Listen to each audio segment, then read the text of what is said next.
తినరా మై మరచి తినరా మై మరచి తిందామురా జ్ఞాపకముంచుకొని.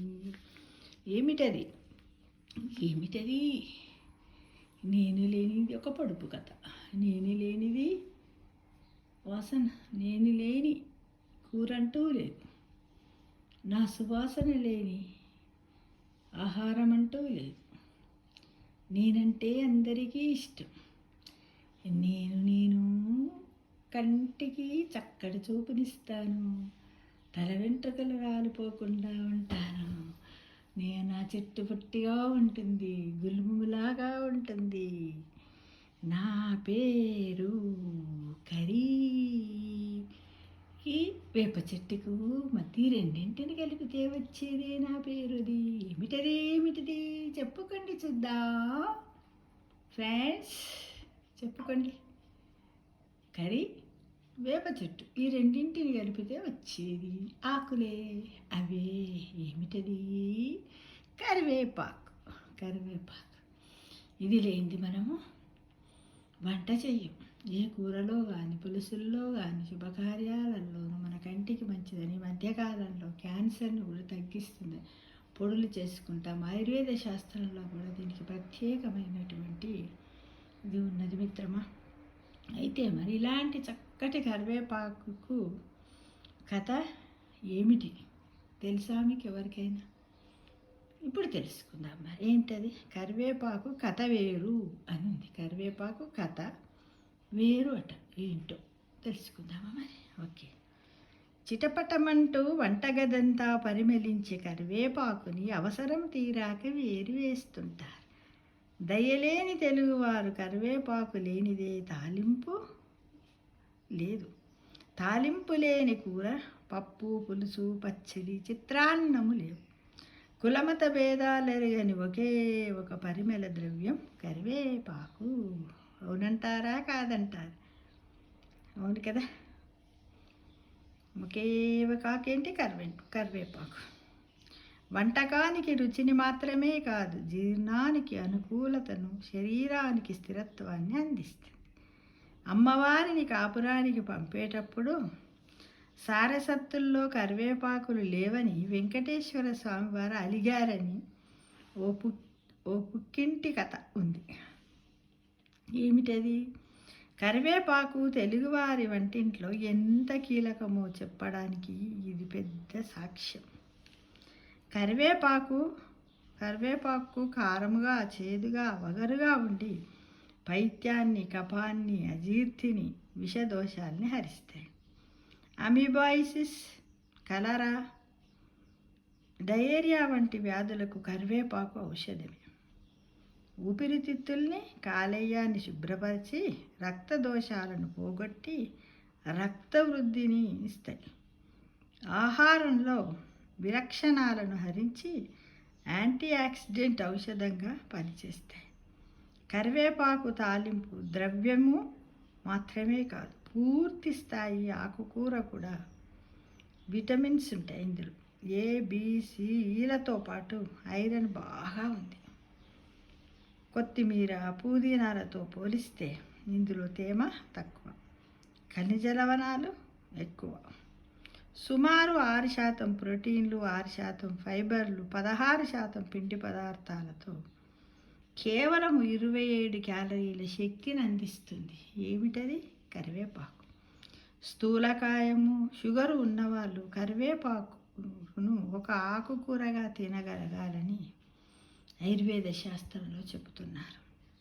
ఇందులో 1 నూనె పదార్థాలున్న వేడి చేయగానే ఆ నూనె ఆవిరైపోతుంది. అందుకే ఈ ఆకులకు మన వంటకాల్లో అతిథి పాత్ర కాదు, ఏకంగా నాయిక పాత్రని ఇవ్వగలిగితే 365 రోజులు దొరికే ఈ ఒక కొత్త ఆకుకూరను మనము సంపాదించుకున్నట్లే. కరివేపాకు, మునగాకుల కారప్పొడి కూడా చేస్తూ ఉంటారు. కరివేపాకులు, మునగాకులు, చింత చిగురు వీటిని నీడన ఆరబెట్టి ఒక బాండీలో వేగించి మినప్పప్పు, ధనియాలు, జీలకర్ర, మిరియాలు, ఇంగువ విడివిడిగా వేయించి దంచి కారప్పొడిని వేడెన్నెల్లో మొదటి ముద్దగా ప్రతిరోజు తింటే అజీర్తి సమస్యలు తగ్గుతాయి అని మన పెద్దలు చెబుతున్నారు. ఈ పొడిని మజ్జిగలో కలిపి తాగితే గొప్ప ప్రోబయాటిక్ ఔషధంగా పనిచేస్తుంది. వేసవి కాలంలో వడదెబ్బ కూడా కొట్టదు. ఇక కరివేపాకుతో మనం ఉదయాన్నే కూడా 2-3 కరివేపాకులను వేసి దాంతో కూడా మనం కషాయాన్ని మరిగించి తాగినట్టయితే కూడా చాలా మంచిది. ఇంకా సింపుల్, కరివేపాకు 2-3 ఆకులు, తర్వాత కొంచెం జీలకర్ర వేసి 2-3 సార్లు మరిగిన తర్వాత తాగితే ఎంతో ఆరోగ్యానికి మంచిది మిత్రమా. కరివేపాకు పచ్చడిని కూడా మనం చేస్తుంటాం. కొబ్బరితోనూ, నువ్వులతోనూ, ఎండుమిరపకాయలు, పచ్చిమిరపకాయలతో కలిపి కూడా అప్పుడప్పుడు చేస్తూ ఉంటాం. ఇంట్లో కూడా అందరు చేస్తారు, తింటూ ఉంటాం మనం, టేస్టీగా ఉంటుంది. కరివేపాకు పచ్చడి. కరివేపాకులు మినపప్పు, మిరియాలు లేదా ఎండుమిరపకాయలు నేతిలో వేయించి మెత్తగా దంచి నిమ్మరసం కలుపుతారు. దీన్నే కరివేపాకు కారం అని కూడా పిలుస్తారు. ఎసిడిటీ, వికారము, వాంతులు, నోరు రుచి లేకపోవడం, దాన్ని ఏమంటాం, అరుచి అంటాం, ఇవన్నీ తగ్గుతాయి. దగ్గు, జలుబు, ఆయాసం వంటి సమస్యలు విడవని వారికి కూడా ఇది మేలు చేస్తుంది. కరివేపాకు రైస్. మనం పుదీనా రైస్ అని ఎలా, జీరా రైస్ అని ఎలా చేస్తామో దానిలాగానే కరివేపాకు రైస్ని కూడా చేస్తే టేస్టీగా ఉంటుంది. పిల్లలు కూడా ఇష్టంగా తింటారు. జంక్ ఫుడ్స్ బారి నుండి కూడా బయటపడడానికి సహకరిస్తుంది. ఎందుకంటే మన పిల్లలకి ఎప్పుడు వెరైటీగా చేసి పెడుతుంటేనే ఇది కావాలి అది కావాలని అడగరు. వీటి టేస్ట్ తెలిసి ఇవే కావాలంటారు. అవి ఎప్పుడైనా తినమన్నా కూడా అబ్బా వద్దు మమ్మీ, అంత టేస్ట్గా ఉండవు మమ్మీ అంటూ ఉంటారు. అవంతా టేస్ట్గా ఉండవు మమ్మీ అని అంటూ ఉంటారనమాట.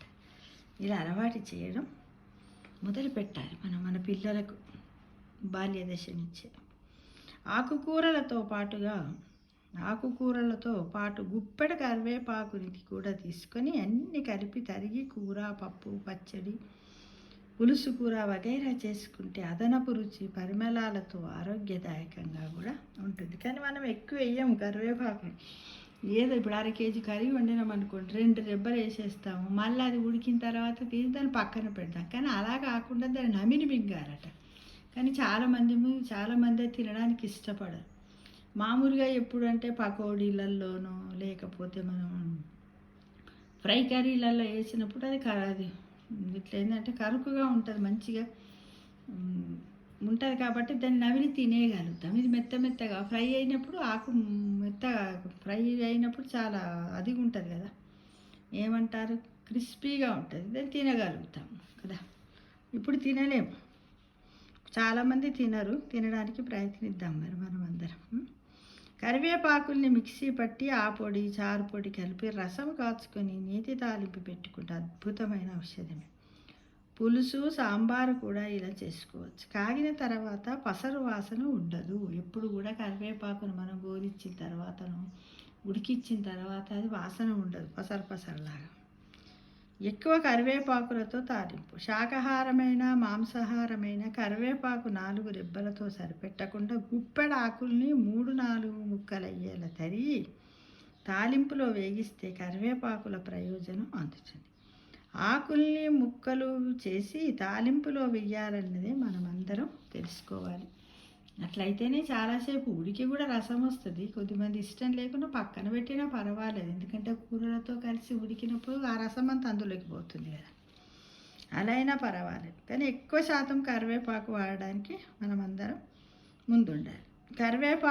కరివేపాకు పొడిని 8 రెట్లు నీళ్లు పోసి వంతులు మిగిలేలా చిక్కని కషాయం కాచి వడగట్టండి. అంటే కరివేపాకును తీసుకొని ఒక కప్పు కరివేపాకు ఆకులు తీసుకుంటే 8 కప్పుల నీళ్లు పోసి 4 వంతుల వరకు అది బాగా మరిగి క్వార్టర్ అయ్యేంత వరకు ఉంటే దాన్ని వడకట్టాలి. ఆ కషాయానికి సమానంగా కొబ్బరి నూనె కలిపి మరిగించి నీరంతా ఆవిరై నూనె మాత్రమే మిగిలేలా కాచిన కరివేపాకు నూనెతో తలకు మర్దన చేస్తే కేశమూలాలు బలపడతాయి. వెంట్రుకలు రాలటం తగ్గి కేశ సంపద వృద్ధి పొందుతుంది. తలలో వేడి తగ్గి వెంట్రుకలు ముందస్తుగా తెల్లబడడం ఆగుతుంది. అయితే దీన్ని అలా కాకుండా మనం డైరెక్ట్గా కూడా కొబ్బరి నూనెలో కూడా మనం వేసి వచ్చేయచ్చు. కాకపోతే తొందరగా మాడు వాసన వస్తుంది కొబ్బరి నూనె, అందుకోసం ఇలా చేయమంటున్నారు. ఇక కరివేపాకు, పెరుగు. నానబెట్టిన మెంతుల్ని కరివేపాకుల్ని మిక్సీ పట్టి పెరుగు కలిపి తలకు పట్టిస్తే చుండు తగ్గుతుంది. కరివేపాకులు కేవలము పోపు ఆకులు కాదు, పోషకాల హామీ పత్రాలని తెలుసుకో. మన ఆయుధాన్ని పంచిపెట్టే మనకు అద్భుతమైనటువంటి ఔషధ పత్రాలని మనం అందరం కూడా దీన్ని వాడుకుంటూ ముందుండాలని తెలుసుకుందామా మిత్రమా? తప్పకుండా ఈ రోజు నుంచి కరివేపాకులు తినడానికి ప్రయత్నిద్దాం. Okay, thank you for watching.